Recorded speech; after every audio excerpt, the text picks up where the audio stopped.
iPlus training സൊല്യൂഷൻ്റെ പുതിയൊരു വീഡിയോയിലേക്ക് ഏവർക്കും സ്വാഗതം.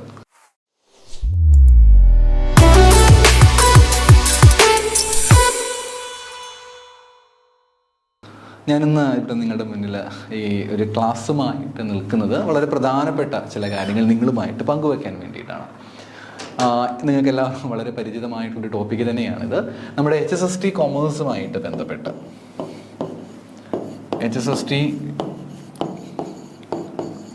നമ്മുടെ HSST കോമേഴ്സുമായിട്ട് ബന്ധപ്പെട്ടിട്ടുള്ള ചില കാര്യങ്ങൾ നിങ്ങളുമായിട്ട് ഒന്ന് പങ്കുവെക്കാമെന്ന് ഞാൻ കരുതുകയാണ്. നമുക്കെല്ലാവർക്കും അറിയാം, നമ്മുടെ എക്സാമിനേഷൻ്റെ ഡേറ്റ് ഇതുവരെയും അങ്ങനെ ഫിക്സ്ഡ് ആയിട്ട് വന്നിട്ടില്ല. അതിങ്ങനെ ഇനിയിപ്പം ഞാൻ ക്ലാസ് എടുത്ത് നിങ്ങൾ ക്ലാസ് കാണുന്ന സമയത്ത് ഒരു പക്ഷേ വന്നിട്ടുണ്ടായിരിക്കും. കാരണം പല പല സമയങ്ങളായിട്ടാണല്ലോ. എന്നാലും ഞാനിപ്പോൾ ക്ലാസ് എടുക്കുന്ന സമയത്ത് ഇതുവരെ ആയിട്ടും അതിൻ്റെ ഡേറ്റ് കൃത്യമായിട്ടും വന്നിട്ടില്ല. അപ്പം പലർക്കും ഭയങ്കര കൺഫ്യൂഷൻസ് ആണ്. എപ്പോഴാണ് ഇനി എക്സാമിനേഷൻ ഡേറ്റ് വരിക? അത് ഒരുപാട് അങ്ങ് ലോങ് ലാസ്റ്റിംഗ് ആയിട്ട് ഇങ്ങനെ നീണ്ടു പോയിക്കൊണ്ടേയിരിക്കുമോ? നമ്മൾ പ്രിപ്പയർ ചെയ്തൊക്കെ ശരിയാണോ ഇല്ലയോ എന്നൊക്കെ പറഞ്ഞ് പല പല കൺഫ്യൂഷൻസ് പല ആളുകൾക്കും ഉള്ളതായിട്ട് ഞാൻ മനസ്സിലാക്കുന്നു. ഒരുപാട് സ്റ്റുഡൻസ് ഇതേ കൺസേൺ പറഞ്ഞ് കേട്ടിട്ടുണ്ട്. തീർച്ചയായിട്ടും എല്ലാവരെയും പോലെ തന്നെ നമ്മൾ കുറച്ച് കൺഫ്യൂസ്ഡ് ആണ് കാര്യങ്ങളെല്ലാം. ബിക്കോസ് ഇപ്പം നോട്ടിഫിക്കേഷൻ വന്ന ഡേറ്റ് എനിക്ക് തോന്നുന്നു ജൂണിലായിരുന്നു നോട്ടിഫിക്കേഷൻസ് വന്നിട്ടുണ്ടായിരുന്നത്. ജൂൺ 2024 നോട്ടിഫിക്കേഷൻ വന്നത്. ലാസ്റ്റ് നോട്ടിഫിക്കേഷൻ്റെ അപ്ലൈ ചെയ്യാനുള്ള ലാസ്റ്റ് ഡേറ്റ് ജൂലൈ ആയിരുന്നു ലാസ്റ്റ് ഡേറ്റ് എന്ന് പറയുന്നത്.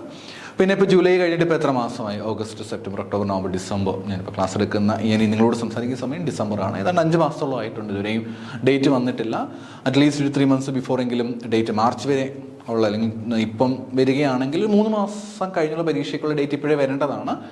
ഇതുവരെ ഉള്ള എൻ്റെ അറിവ് ശരിയായി ഞാൻ ക്ലാസ് എടുക്കുന്ന സമയത്തുള്ള ഇൻഫർമേഷൻസ് വെച്ചിട്ടാണ് എങ്കിൽ മാർച്ച് 2025 വരെയുള്ള PSCയുടെ കാലണ്ടർ വെച്ചിട്ട് ഇതുവരെയും ഡേറ്റ്, കോമേഴ്സിൻ്റെ ഡേറ്റ് വന്നിട്ടില്ല. HSST കോമേഴ്സ് ഡേറ്റ് വന്നിട്ടില്ല. ഞാൻ പറയുന്നു, ഞാനിപ്പം ക്ലാസ് നിങ്ങളോട് ഞാൻ സംസാരിക്കുന്ന ഈ ഒരു വീഡിയോ റെക്കോർഡ് ചെയ്യുന്ന ഈ സമയം വരെ. അപ്പം പിന്നീട് വരുമായിരിക്കാം എന്തായാലും.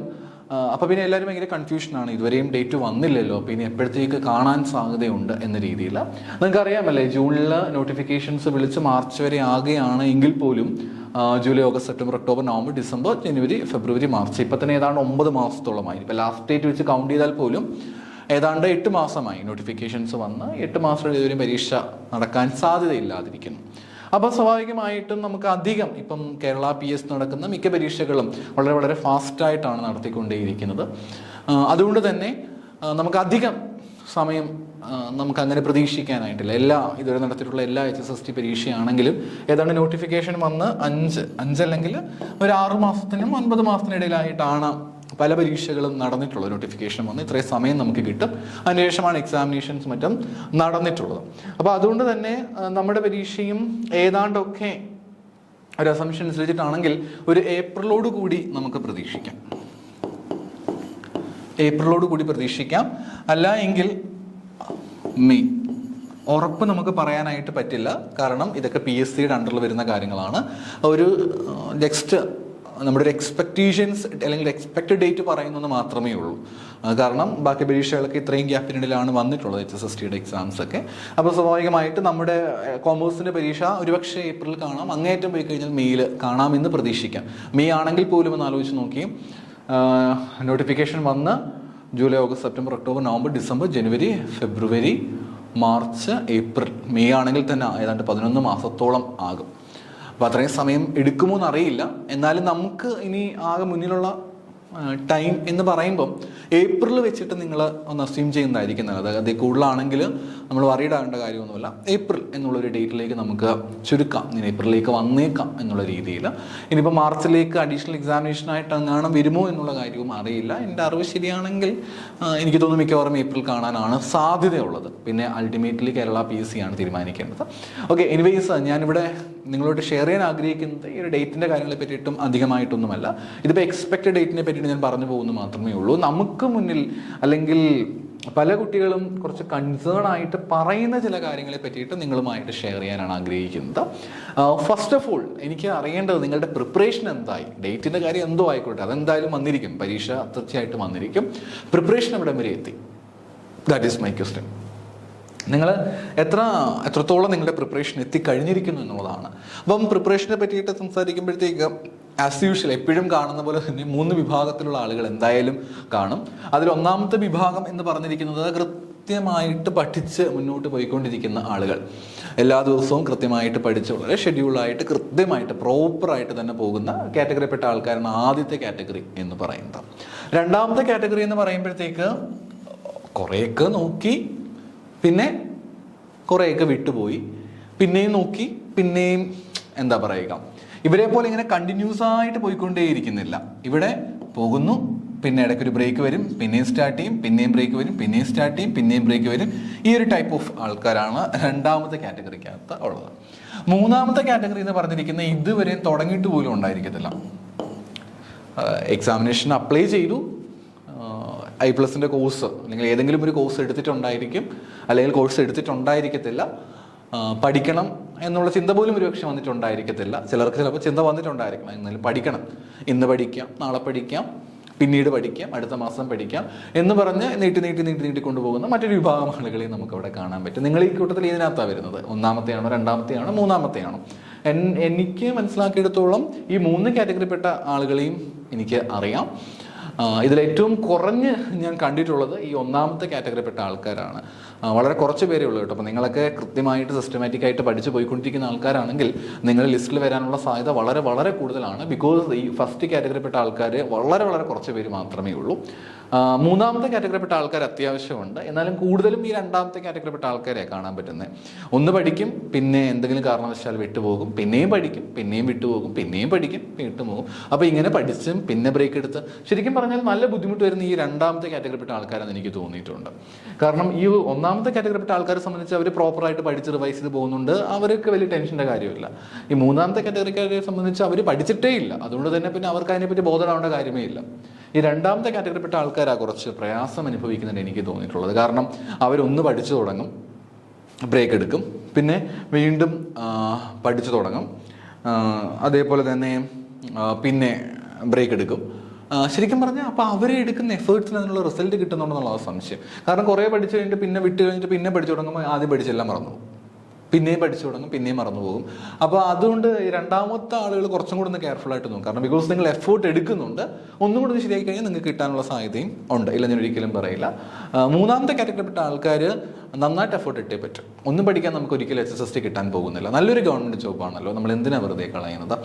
45,000 രൂപയോളം ബേസിക് പേ സ്റ്റാർട്ട് ചെയ്യുന്നു, എന്നാലും കയ്യിൽ ഒരു 50,000 കിട്ടുമായിരിക്കാം എന്ന് കരുതുന്നു. അത് എത്രയോ ആയിക്കോട്ടെ, പക്ഷെ നല്ല ജോബാണ്, നമുക്ക് കിട്ടുന്ന സ്റ്റാറ്റസ് നല്ല രീതിയിൽ സമൂഹത്തിലേക്ക് വിലയുണ്ടാകുന്ന ഒരു ജോബാണ്.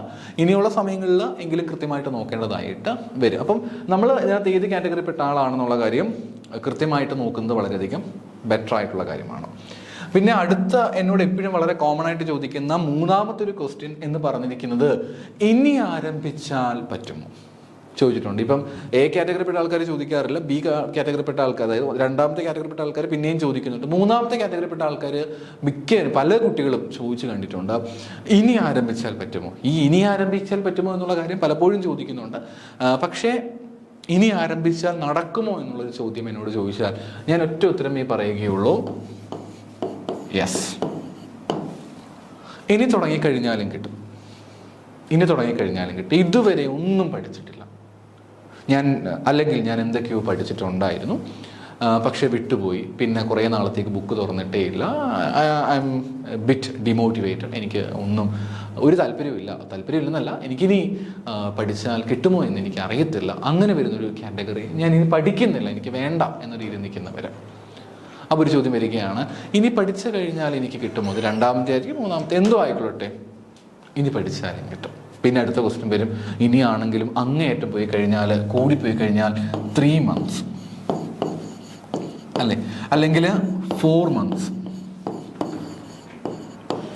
3 മാസം അല്ലെങ്കിൽ 4 മാസം മാത്രമേ സമയമുള്ളൂ. ഈ 4 മാസം കൊണ്ടൊക്കെ ശ്രമിച്ചാൽ കിട്ടുമോ? തീർച്ചയായിട്ടും കിട്ടും. നിങ്ങൾ മനസ്സിലാക്കേണ്ട ഒരു സത്യമുണ്ട്, വളരെ കുറച്ച് പേര് മാത്രമാണ് നമുക്ക് ശരിക്കും പറഞ്ഞു കഴിഞ്ഞാൽ ഇങ്ങനെ പ്രിപ്പേർ ചെയ്തുകൊണ്ടേയിരിക്കുന്നത്. അതുകൊണ്ട് കൂടുതൽ പേരും പ്രിപ്പേർ ചെയ്യാം എന്ന് കരുതിക്കൊണ്ടിരിക്കുന്നത് കൊണ്ട് തന്നെ ഇനി കിട്ടുമോ എന്നുള്ള കാര്യത്തെപ്പറ്റി നിങ്ങൾ ആകുലപ്പെടേണ്ട കാര്യമില്ല. കാരണം ഇനി നിങ്ങളുടെ മുന്നിൽ 3 മാസം അല്ലെങ്കിൽ 4 മാസം സമയം ഉണ്ട്. ഏതാണ്ട് 7,500ഓളം ആപ്ലിക്കൻസ് ആണ് ഈ പറഞ്ഞിരിക്കുന്ന HSST കൊമേഴ്സിന് വേണ്ടിയിട്ട് അപ്ലൈ ചെയ്തിട്ടുള്ളത്. 7500 വരുന്ന ആപ്ലിക്കൻസ് ആണ് ഉള്ളത്. കഴിഞ്ഞ പ്രാവശ്യം തന്നെ ഏതാണ്ട് 140ഓളം അഡ്വൈസസ് ആണ് പോയിരിക്കുന്നത് കഴിഞ്ഞ പ്രാവശ്യത്തെ HSST കൊമേഴ്സിന്.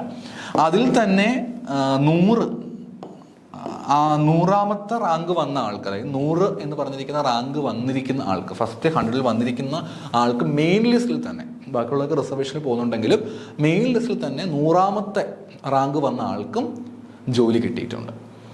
അപ്പം അത് നിങ്ങൾ എപ്പോഴും ആലോചിച്ച് വെക്കണം. കഴിഞ്ഞ വർഷത്തെ കട്ട് ഓഫ് എന്ന് പറയുന്നത് 19 നമ്മളതൊന്നും കണക്കാക്കേണ്ട കാര്യമില്ല.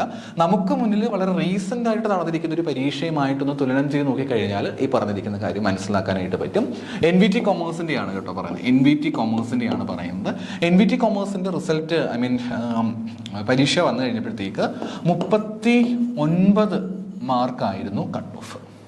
എത്ര മാർക്കാണ്? 39 ആയിരുന്നു കട്ട് ഓഫ് എന്ന് പറയുന്നത്. 39ാമത്തെ മാർക്കാണ് കട്ട് ഓഫ് എന്ന് പറയുന്നത്. അപ്പം 39 വാങ്ങിച്ച ആളുകളുണ്ടായിരുന്നു. 39 ആലോചിച്ച് നോക്കണം. 100ൽ 39 കട്ട് ഓഫ്. നിങ്ങൾ ഇപ്രാവശ്യം നടത്തിയിട്ടുള്ള ഏത് HSSTയുടെ പരീക്ഷ എടുത്തു കഴിഞ്ഞാലും കട്ട് ഓഫ് ഏതാണ്ടൊക്കെ ഒരു 30നും 40നും ഇടയ്ക്കാണ് മിക്കതും. അല്ലെങ്കിൽ അങ്ങേറ്റം പോയി കഴിഞ്ഞാൽ 30നും 45നും ഇടയ്ക്കാണ് ബഹുഭൂരിപക്ഷം HSST പരീക്ഷയുടെയും കട്ട് ഓഫ് വന്നിരിക്കുന്നത്. അതാണ് ഇതൊരു സത്യമായിട്ടുള്ള കാര്യം തന്നെയാണ്. ഏതാണ്ട് 50 മാർക്കൊക്കെ വാങ്ങിക്കുന്ന ആൾക്കാരാണ്, 50 അല്ലെങ്കിൽ 50+ മാർക്കൊക്കെ വാങ്ങിക്കുന്ന ആൾക്കാരാണ് മിക്കപ്പോഴും ഫസ്റ്റ് പൊസിഷനിലേക്ക് എത്തുന്നത്. 60ഒക്കെ എനിക്ക് തോന്നുന്നില്ല, വേറെ ഏതെങ്കിലും പേപ്പറിനും ഉണ്ടോ എന്ന് എനിക്ക് അറിയത്തില്ല. അപ്പം അതൊരു ഡിഫറൻസ് ആണല്ലേ. അപ്പം സാധ്യതയുണ്ട്. 39 മാർക്ക് കട്ട് ഓഫ് വരുന്നുണ്ട്. അതും മെയിൻ ലിസ്റ്റിൽ 27 പേരെ ഉൾപ്പെടുത്തിയിട്ടുണ്ടായിരുന്നുള്ളൂ. NVTക്ക് നിങ്ങൾ അതിനെപ്പറ്റി ബോധമിടാകണ്ട. HSSTക്ക് കൂടുതൽ വേക്കൻസീസ് ഉള്ളതാണ്. ഓട്ടോമാറ്റിക്കലി ഒരുപാട് പേര് ചിലപ്പോൾ ഷോർട്ട് ലിസ്റ്റിലേക്ക് വരും. So it's A golden opportunity for you.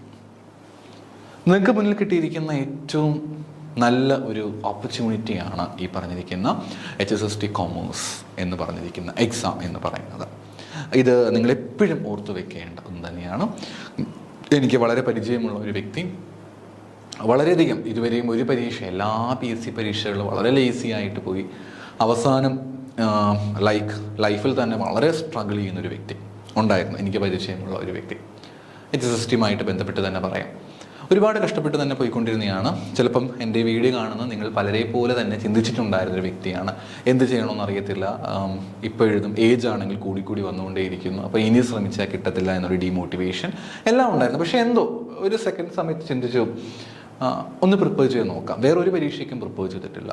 ആ ഒരു കുറച്ച് മാസം, 2 മാസം സമയത്തോളം പ്രിപ്പയർ ചെയ്തു. 2 മാസം സമയത്തോളം പ്രിപ്പയർ ചെയ്തു. പക്ഷേ ആ സമയത്ത് നന്നായിട്ട് തന്നെ പ്രിപ്പയർ ചെയ്തിരുന്നു. അതില്ലെന്ന് ഒരിക്കലും പറഞ്ഞു, നന്നായിട്ട് പ്രിപ്പയർ ചെയ്തു. കഴിഞ്ഞ പ്രാവശ്യം HSSTക്കകത്ത് ക്രാക്ക് ചെയ്യുകയും ചെയ്തു. HSST കിട്ടി, ജോലിക്ക് കയറുകയും ചെയ്തു. ശരിക്കും പറഞ്ഞാൽ ആ ഒരു സ്റ്റാറ്റസിൽ തന്നെ ഉണ്ടായൊരു മാറ്റം നിങ്ങൾക്കത് മനസ്സിലാക്കാനായിട്ട് പറ്റില്ല. കാരണം എല്ലാവരും, അല്ലെങ്കിൽ കൂടുതൽ പേരും, ഏറ്റവും അടുത്ത സുഹൃത്തുക്കൾക്കൊക്കെ അറിയാമായിരുന്നു, നമുക്കൊക്കെ നന്നായിട്ട് അറിയാമായിരുന്നു, നല്ല കഴിവുള്ള കൂട്ടത്തിലാണ്, ശ്രമിച്ചാൽ കിട്ടും. പക്ഷേ കൂടുതൽ പേരും കരുതിയിരിക്കുന്നത് വളരെ ഇൻഎഫിഷ്യൻ്റ് ആയിട്ടുള്ള, എത്ര ശ്രമിച്ചാലും അങ്ങനെ പഠിക്കാൻ, അങ്ങനെ കോളേജുകളിലൊന്നും ഭയങ്കര ഇതായിട്ട് നിൽക്കുന്ന ആളൊന്നും അല്ലായിരുന്നു. അപ്പം അതുകൊണ്ട് തന്നെ എല്ലാവരും കരുതി ഓക്കെ കിട്ടാനൊന്നും പോകുന്നില്ല എന്ന രീതിയിൽ. പക്ഷേ ഒരുപാട് പ്രഗത്ഭരായ ആൾക്കാരും ഭയങ്കര അന്ന്, അല്ലെങ്കിൽ സ്വയമേ ഭയങ്കര ഞാനൊക്കെ ഒരു വലിയ സംഭവമാണെന്ന് വിചാരിക്കുന്ന പലരും പുറത്ത് നിൽക്കുമ്പോഴും ഈ വ്യക്തി ഈസി ആയിട്ട് ക്രാക്ക് ചെയ്തു പോയി. ഒരു ഒറ്റ പരീക്ഷയ്ക്കാണ് പ്രിപ്പയർ ചെയ്തിട്ടുണ്ടായിരുന്നത്. അതോടുകൂടി സമൂഹത്തിൻ്റെ കിട്ടുന്ന ഒരു വാല്യൂ വളരെ വലുതാണ്. ജീവിതമേ മാറി കേട്ടോ, ജീവിതമേ മാറി. ഒരുപാട് സാമ്പത്തിക ബുദ്ധിമുട്ടുകൾ ഉണ്ടായിരുന്ന കൂട്ടത്തിലായിരുന്നു. പക്ഷേ എല്ലാം മാറി. ഇപ്പം വളരെ, കാരണം നല്ല ശമ്പളമുണ്ട്, നല്ല സ്റ്റാറ്റസ് ഉണ്ട്. ഒരു പക്ഷേ എൻ്റെ ക്ലാസ്സുകൾക്ക് നിങ്ങളിൽ പലർക്കും ഈ ഒരു മാറ്റം ഉണ്ടായിരിക്കാം.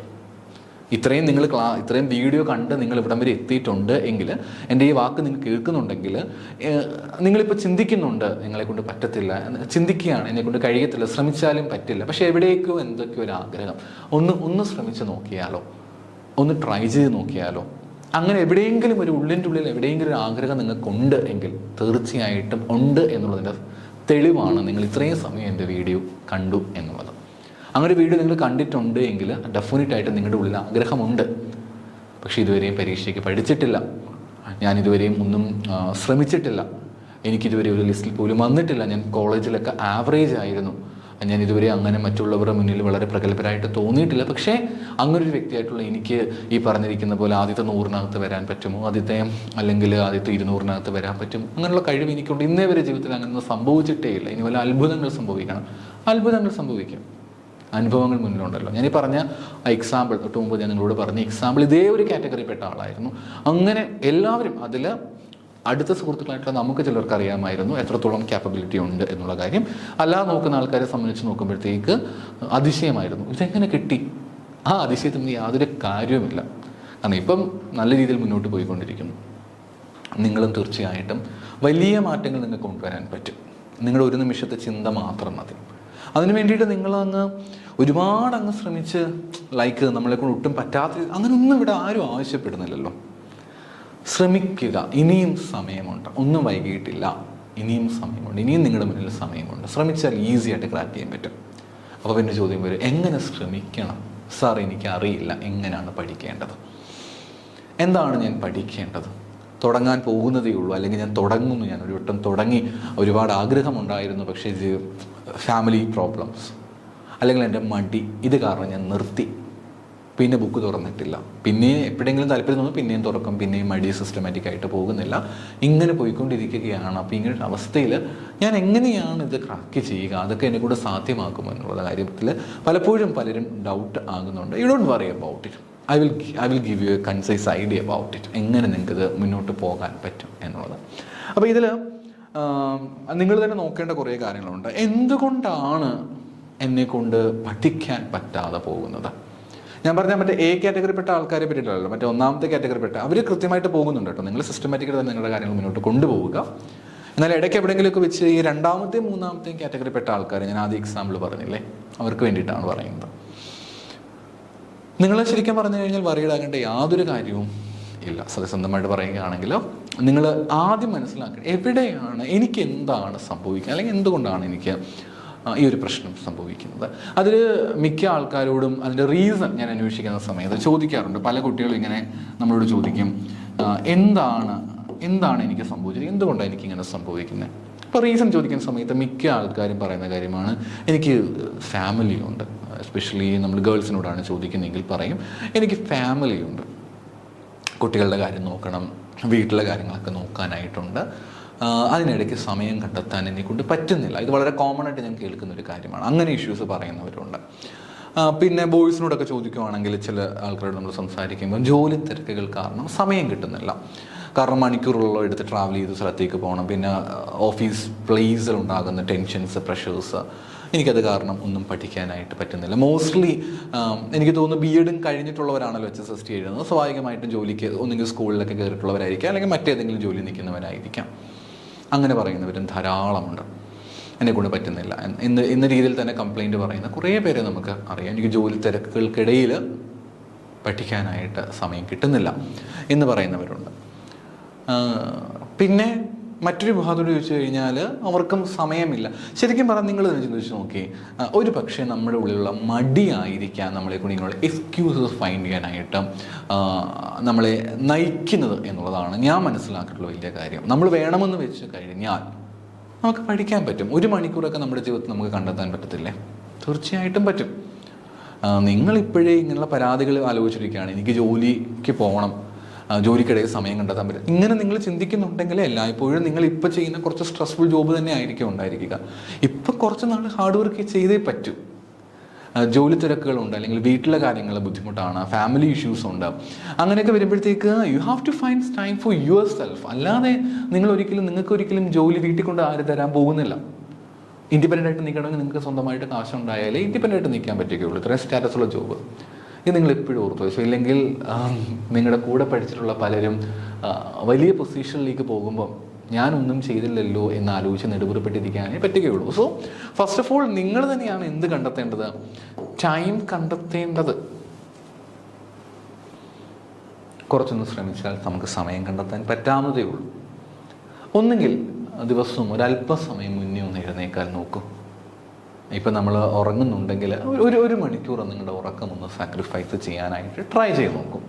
ചിലപ്പോൾ നിങ്ങൾ 1 മണിക്കൂർ ആയിരിക്കാം ഉറങ്ങുന്നതിന് 1 മണിക്കൂർ മുമ്പേ ഒന്ന് എഴുന്നേൽക്കാനായിട്ട് ശ്രമിച്ചു കഴിഞ്ഞാൽ നമുക്ക് 1 മണിക്കൂർ ഈസി ആയിട്ട് ഫൈൻഡ് ചെയ്യാൻ പറ്റും. പിന്നെ അല്ലെങ്കിൽ നിങ്ങൾ രാത്രിയിൽ കൂടുതൽ സമയം ഇരുന്ന് പഠിക്കാൻ ആഗ്രഹിക്കുന്നവരാണെങ്കിൽ 1 മണിക്കൂർ കണ്ടെത്താൻ ശ്രമിക്കാം. ജോലി തിരക്കുകളൊക്കെ ഒന്ന് മാറ്റിവെച്ച് ദിവസവും 1 മണിക്കൂർ കണ്ടെത്താൻ നിങ്ങളെ കൊണ്ട് പറ്റത്തില്ലേ? തീർച്ചയായിട്ടും പറ്റും. ശ്രമിച്ചാൽ പറ്റാത്തതായിട്ട് ഒന്നും തന്നെയുമില്ല. 1 മണിക്കൂറെങ്കിലും മതി. ആ 1 മണിക്കൂർ കൺസിസ്റ്റൻ്റ് ആയിട്ട് മുന്നോട്ട് പോകാൻ ശ്രമിക്കും. വലിയ മാറ്റങ്ങൾ ഉണ്ടാകും. നിങ്ങൾ ഓർത്ത് വെച്ചോ, ഈ വീഡിയോ നിങ്ങൾ കാണുന്നുണ്ട്, നിങ്ങളിത് ഇൻസ്പയർഡ് ആയിട്ട് നിങ്ങൾ പഠിക്കാൻ തീരുമാനിച്ചിട്ടുണ്ടെങ്കിൽ നിങ്ങളുടെ ജീവിതമേ മാറ്റിമറിക്കാൻ പോകുന്നൊരു കാര്യമാണിത്. ജീവിതമേ മാറ്റിമറിക്കാൻ പോകുന്ന കാര്യമാണിത്. ചിലർക്കെങ്കിലും ഒരു എക്സ്പീരിയൻസ് തീർച്ചയായിട്ടും ഉണ്ടാകുന്ന കരുതുന്നത്. ഓർത്ത് വെച്ചു, നിങ്ങളൊരു ഇങ്ങനൊരു നമ്മൾ പ്രിപ്പയർ ചെയ്യാൻ സ്റ്റാർട്ട് ചെയ്തു, നിങ്ങൾ പ്രിപ്പയർ ചെയ്ത് ജോലിക്ക് കയറി 1-2 വർഷം കഴിയുമ്പോൾ തിരിച്ച് വീണ്ടും ഈ വീഡിയോ ഒന്ന് കണ്ടു നോക്കൂ. ഉണ്ടെങ്കിൽ യൂട്യൂബിൽ തീർച്ചയായിട്ടും കാണുമായിരിക്കും, ഒന്ന് കണ്ടു നോക്കൂ. തീർച്ചയായിട്ടും നിങ്ങൾക്ക് ആ ഒരു മാറ്റം മനസ്സിലാക്കാനായിട്ട് പറ്റും. വലിയ മാറ്റങ്ങൾ കൊണ്ടുവരാൻ പറ്റും. 1 മണിക്കൂറെങ്കിലും 1 മണിക്കൂർ ഒന്ന് നിങ്ങളൊന്ന് പ്ലാൻ ചെയ്യാൻ ശ്രമിച്ചു നോക്കി, തീർച്ചയായിട്ടും പറ്റും. അപ്പോൾ പിന്നെ അടുത്തൊരു ക്വസ്റ്റ്യൻ വരും, നമുക്ക് ഒട്ടുമേ പറ്റുന്നില്ല, എപ്പോഴത്തേക്ക് എനിക്ക് സമയം? ഒരു കൃത്യമായ ഒരു സമയം ഞാൻ പറയുകയാണെങ്കിൽ, നിങ്ങളിപ്പോൾ ഒരു വർക്ക് ചെയ്യുന്ന ഒരാളാണ് അല്ലെങ്കിൽ ജോലി തിരക്കുള്ള ആളാണെങ്കിൽ നിങ്ങൾക്ക് 2 രീതിയിൽ, ഞാൻ 1 മണിക്കൂറിൻ്റെ കാര്യം അറ്റ്ലീസ്റ്റ് ആണ് പറഞ്ഞത്, എങ്കിലും ഞാൻ നിങ്ങളോട് പറയുന്നു, നിങ്ങൾക്ക് മോർണിംഗിൽ കുറച്ച് സമയം നിങ്ങൾക്ക് സ്പെൻഡ് ചെയ്യാനായിട്ട് പറ്റും. അതേപോലെ ഈവനിങ്ങിൽ കുറച്ച് സമയം സ്പെൻഡ് ചെയ്യാനായിട്ട് പറ്റും. എൻ്റെ പേഴ്സണൽ ഒപ്പീനിയൻ എന്ന് പറഞ്ഞിരിക്കുന്നത് മോർണിംഗിൽ നിങ്ങൾക്ക് ഒരു 2 hours എങ്കിലും, ഞാൻ പറയുന്നത് സമയം കണ്ടെത്താൻ പറ്റുന്നവരെ സംബന്ധിച്ചിട്ടാണ്, ഒരു ഈവനിങ്ങിലേക്ക് വരുമ്പോഴത്തേക്ക് 2 hours എങ്കിലും കണ്ടെത്താനായിട്ട് നോക്കുക. ഇനി എത്ര ശ്രമിച്ചിട്ടും എനിക്ക് 2 മണിക്കൂർ കണ്ടെത്താനേ പറ്റുന്നില്ല എങ്കിൽ അറ്റ്ലീസ്റ്റ് 1 മണിക്കൂറെങ്കിലും മോർണിംഗിലും അതേപോലെ 1 മണിക്കൂർ ഈവനിങ്ങിലും കണ്ടെത്താൻ ശ്രമിച്ചു നോക്കി. ഫോൺ ഉപയോഗിക്കുന്ന സമയം മതിയായിരിക്കും. ചിലർ പറയും എനിക്ക് കുഞ്ഞു കുട്ടികളൊക്കെ ഉണ്ട്, അപ്പം കുട്ടികളെ മാനേജ് ചെയ്യുമ്പോൾ പഠിക്കാൻ പാടാണ്. ആ കുട്ടി ഉറങ്ങിയതിന് ശേഷം കിട്ടുന്ന സമയം നോക്കൂ. അപ്പം നിങ്ങളെ സംബന്ധിച്ച് നിങ്ങൾ എങ്ങനെയെങ്കിലും ആ 1 മണിക്കൂർ കണ്ടെത്താൻ നോക്കുക. പിന്നെ ഞാൻ എപ്പോഴും, അല്ലെങ്കിൽ ഞാൻ ഫോളോ ചെയ്യുന്നൊരു സിസ്റ്റം എന്ന് പറയുന്നത്, എനിക്ക് സക്സസ്ഫുൾ ആയിട്ടുള്ള രീതി എന്ന് പറയുന്നത് ടൈം മാനേജ്മെൻറ്റ് അല്ല. ഇത്രയും സമയം ഞാൻ സമയത്തെ പറ്റി പറഞ്ഞിട്ട് പിന്നെ ഞാൻ സമയം അങ്ങനെ ടൈം മാനേജ്മെൻറ്റ് അല്ല എന്ന് പറയുന്ന റീസൺ, ഞാൻ ഫോളോ ചെയ്ത് എനിക്ക് സക്സസ് ആയിട്ട് തോന്നിയിട്ടുള്ളത് ഈ സമയം, ഇത് മണിക്കൂർ നമ്മൾ കണ്ടെത്താൻ പറ്റിയാലും നമുക്ക് ചെയ്തു തീർക്കാൻ പറ്റും. ഞാൻ എപ്പോഴും ഇമ്പോർട്ടൻസ് കൊടുക്കുന്ന ഓരോ ദിവസത്തെ ടാർഗറ്റുകൾക്കാണ്. ഡെയിലി ടാർഗറ്റുകൾ സെറ്റ് ചെയ്ത് വെച്ച് നിങ്ങൾ പഠിക്കാൻ ശ്രമിക്കണം. അപ്പോൾ നിങ്ങൾക്ക് ഈ പ്രഷർ ഉണ്ടാകത്തില്ല. രാവിലെ 1 മണിക്കൂർ എനിക്ക് പഠിക്കാൻ പറ്റിയില്ലല്ലോ ഉച്ചയ്ക്ക്, അങ്ങനെയല്ല. ഡെയിലി ടാർഗറ്റുകൾ നിങ്ങൾ സെറ്റ് ചെയ്ത് നോക്കിയാൽ, ഒരു ഉദാഹരണം പറയുകയാണെങ്കിൽ, ഇപ്പം ഞാനൊരു ടാർഗറ്റ് സെറ്റ് ചെയ്ത് വെക്കുകയാണ്. എനിക്ക് ഇന്ന് ഞാൻ പഠിച്ച് തീർക്കേണ്ട ടോപ്പിക്സ് എന്ന് പറഞ്ഞിരിക്കുന്നത്, 1 GST. എനിക്ക് GSTയുടെ ഹിസ്റ്ററി പഠിക്കണം. രണ്ടാമതായിട്ട് ഞാൻ തീരുമാനിച്ചിരിക്കുന്നത് GSTയിൽ എനിക്ക് CGST പഠിക്കണം. മൂന്നാമതായിട്ട് GSTN പഠിക്കണം. ഇതാണ് ഇന്നത്തെ എൻ്റെ ടാർഗറ്റ് എന്ന് കരുതുക, ഈ ദിവസത്തെ ടാർഗറ്റ്. അപ്പോൾ ഞാൻ പിന്നെ പ്ലാൻ ചെയ്യുന്നത് എങ്ങനെയാണെന്ന് വെച്ച് കഴിഞ്ഞാൽ, ഈ GST അപ്പോൾ എപ്പോഴെങ്കിലും എനിക്ക് എപ്പോഴാണോ സമയം കിട്ടുന്നത് ആ സമയത്ത് തീർക്കുക. ഞാൻ എപ്പോഴും പ്രിഫർ ചെയ്യുന്നത് മോർണിംഗ് ടൈമിൽ എപ്പോഴാണ് ആദ്യമേ ഈ ജോലി തീർത്തു വെക്കും. അങ്ങനെയാണ് നമുക്ക് 1-2 തവണ റിവൈസ് ചെയ്യാനുള്ള സമയം കൂടെ നമുക്ക് കിട്ടും. ഇത് അത്രയും ടൈം നമുക്ക് കിട്ടാൻ സാധ്യത കുറവാണ്, എങ്കിലും പഠിക്കും. കാരണം കഴിഞ്ഞ ദിവസത്തെ കാര്യങ്ങളൊക്കെ നമുക്ക് പഠിക്കാനായിട്ട് ബാക്കിയുണ്ടല്ലോ. അപ്പോൾ ആ രീതിയിൽ ഒന്ന് റിവൈസ് ചെയ്യാനും കൂടെ ഞാൻ ടൈം കണ്ടെത്താൻ ശ്രമിക്കാറുണ്ട്. ലൈക്ക് ഈ ടോപ്പിക്സും പഠിക്കും, പിന്നെ കഴിഞ്ഞ ദിവസങ്ങളിൽ നമ്മൾ പഠിച്ചിരിക്കുന്ന കാര്യങ്ങൾ കൂടി ഒന്ന് റിവൈസ് ചെയ്യാനായിട്ട് നമ്മൾ ടൈം കണ്ടെത്തണം. ഇല്ലെങ്കിൽ അതും മറന്നു പോകുമല്ലോ. അപ്പം കുഞ്ഞു ടാർഗറ്റുകൾ സെറ്റ് ചെയ്ത് നോക്കിയാൽ മതി. ചെറിയ ടാർഗറ്റുകൾ സെറ്റ് ചെയ്ത് നമുക്ക് മുന്നോട്ട് പോകാൻ പറ്റുകയാണെങ്കിൽ നമുക്ക് വലിയ അച്ചീവ്മെൻറ്റുകൾ കണ്ടെത്താനായിട്ട് പറ്റും. അപ്പോൾ ചെറിയ രീതിയിൽ ടാർഗറ്റുകൾ സെറ്റ് ചെയ്യുക. ഓരോ ടാർഗറ്റും ഓരോ ദിവസവും സെറ്റ് ചെയ്ത് വെച്ച ശേഷം ആ ദിവസം കൊണ്ട് എനിക്ക് ടാർഗറ്റ് അച്ചീവ് ചെയ്തെടുക്കാനായിട്ട് പറ്റുന്നുണ്ടോ ഇല്ലയോ എന്ന് നോക്കുക. പറ്റുന്നുണ്ട് എങ്കിൽ കൃത്യമായിട്ട് മുന്നോട്ട് പോവുക. തീർച്ചയായിട്ടും നമുക്ക് വലിയ രീതിയിലുള്ള ചേഞ്ചസ് നമുക്ക് ഡെഫിനറ്റായിട്ടും കണ്ടെത്തുവാനായിട്ട് നമുക്ക് സാധിക്കുന്നതാണ്. അത്രത്തോളം നമ്മളെ കൊണ്ട് കഴിയും എന്നുള്ളൊരു ക്യാപ്പബിലിറ്റി നമ്മൾ കൃത്യമായിട്ട് ഓർക്കുക. പിന്നീട് മറ്റൊരു കാര്യം എന്ന് പറയുന്നത്, ഞാൻ നേരത്തെ സൂചിപ്പിച്ചിട്ടുള്ള കാര്യം തന്നെയാണ്, നിങ്ങൾ പഠിക്കുന്ന സമയത്ത് എപ്പോഴും ഫോക്കസ് ചെയ്യേണ്ട മറ്റൊരു കാര്യമുണ്ട്, റിവിഷൻ. ഞാൻ നേരത്തെ സൂചിപ്പിച്ചു അല്ലേ, റിവിഷൻ നിങ്ങൾ ഇമ്പോർട്ടൻസ് കൊടുക്കേണ്ടതായിട്ട് ഉണ്ട്. എന്താണ് റിവിഷൻ എന്തുകൊണ്ട് ഉദ്ദേശിക്കുന്നത്? നമ്മൾ ഇന്നിപ്പം ഒരു ടാർഗറ്റ് നമ്മൾ സെറ്റ് ചെയ്തു, പഠിച്ചു കഴിഞ്ഞു. അപ്പോൾ ആ സാധനം പഠിച്ചു എന്നതുകൊണ്ട് അത് അവസാനിപ്പിച്ച് പോവുകയല്ല വേണ്ടത്. പകരം നമ്മൾ എന്ത് ചെയ്യണം, ഇതേ കാര്യം കഴിഞ്ഞ ദിവസവും നമ്മൾ പല കാര്യങ്ങളും പഠിച്ചിട്ടുണ്ടായിരിക്കും. അപ്പോൾ ആ പഠിച്ചിരിക്കുന്ന കാര്യങ്ങൾ എന്ത് ചെയ്യുക, കൃത്യമായിട്ട് ഇന്ന് റിവൈസ് ചെയ്യാനായിട്ട് ട്രൈ ചെയ്യുക. ഇനി ടൈം ഉണ്ടെങ്കിൽ നിങ്ങൾക്ക് എന്ത് ചെയ്യാനായിട്ട് പറ്റും, ഡേ റിവിഷൻ നിങ്ങൾ കൃത്യമായിട്ട് ചെയ്യുക. പിന്നെ വീക്കെൻഡ് റിവിഷൻ ചെയ്യാൻ പറ്റുവാണെങ്കിൽ ഇറ്റ്സ് വെരി ഗുഡ്. പിന്നീട് ഒരു മാസം പഠിച്ചിട്ടുള്ള കാര്യങ്ങൾ റിവൈസ് ചെയ്യാൻ സാധിക്കുവാണെങ്കിൽ അതും ബെറ്റർ. ഇതൊന്നും എല്ലാ ദിവസങ്ങളിലും ഒറ്റ ദിവസം കൊണ്ട് ഇതെല്ലാം ചെയ്യണമെന്ന് ആരും ആവശ്യപ്പെടുന്നില്ല. പക്ഷേ ഈ കാര്യങ്ങളും കൂടെ നിങ്ങൾ ചെയ്തു പോകേണ്ടതായിട്ട് വരും. അപ്പം അതിന് നമ്മൾ സമയം കണ്ടെത്തുക എന്നുള്ളതാണ് അടുത്തൊരു കാര്യം എന്ന് പറയുന്നത്. ഇതൊക്കെ നിങ്ങൾക്ക് ഒറ്റ ദിവസം കൊണ്ട് പെട്ടെന്ന് ഉണ്ടാക്കിയെടുക്കാൻ പറ്റുന്ന ക്വാളിറ്റീസോ സ്കിൽസോ കാര്യങ്ങളോ ഒന്നും തന്നെയും അല്ല. It take some time. പക്ഷേ ശ്രമിച്ചു നോക്കേണ്ടതായിട്ട് ഉണ്ട്. പിന്നെ ഒരു കാര്യം എപ്പോഴും മനസ്സിൽ കരുതേണ്ടതായിട്ടുള്ളത്, you don't aim for the 100% perfection.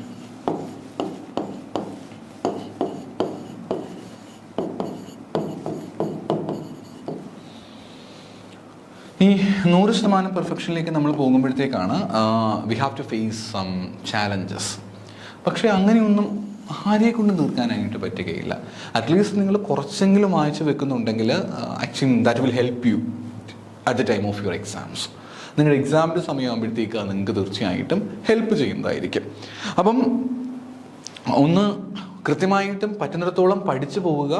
Then പഠിക്കുന്നതിനൊപ്പം തന്നെ നിങ്ങൾ എന്ത് ചെയ്യുക, പ്രോപ്പറായിട്ടുള്ള റിവിഷൻ കൂടെ നിങ്ങൾ ചെയ്തു പോവുകയാണെങ്കിൽ നിങ്ങൾക്ക് തീർച്ചയായിട്ടും അത് ഈ ഒരു പോർഷൻ നിങ്ങൾക്ക് എളുപ്പമായിരിക്കുമെന്നാണ് ഞാൻ പറയുന്നത്. ഇനി അടുത്തൊരു കാര്യം കൂടി എനിക്ക് നിങ്ങളോട് ഷെയർ ചെയ്യാനുള്ളത്, ഇതുവരെ ഒന്നും പഠിച്ചു തുടങ്ങിയിട്ടില്ലാത്തൊരു വ്യക്തിയാണ് നിങ്ങളെങ്കിൽ നിങ്ങൾക്ക് മുന്നിൽ ഇനിയുള്ള സമയം എന്ന് പറയുന്നത് ഒരു ജാനുവരി എടുക്കാം, ഫെബ്രുവരി, മാർച്ച്, ഏപ്രിൽ എക്സാം ആണെന്ന് കരുതുക.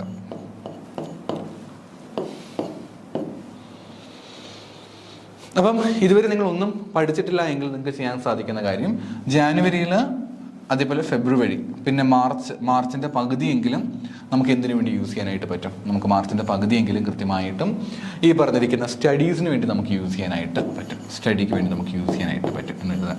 അങ്ങനെയാണെങ്കിൽ പോലും അപ്രോക്സ് ഒരു 75 ഡേയ്സ് നമുക്ക് എന്തിനു വേണ്ടി യൂസ് ചെയ്യാൻ പറ്റും?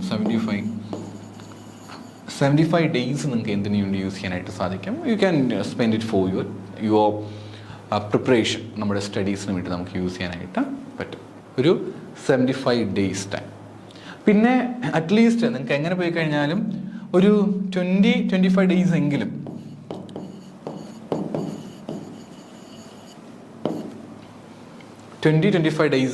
നിങ്ങൾക്ക് എന്ത് കിട്ടും? റിവിഷന് വേണ്ടിയുള്ള ടൈം നിങ്ങൾക്ക് തീർച്ചയായിട്ടും കിട്ടും. അപ്പോൾ ഒരു 75 ഡേയ്സ് നിങ്ങൾക്ക് എന്ത് യൂസ് ചെയ്യാം?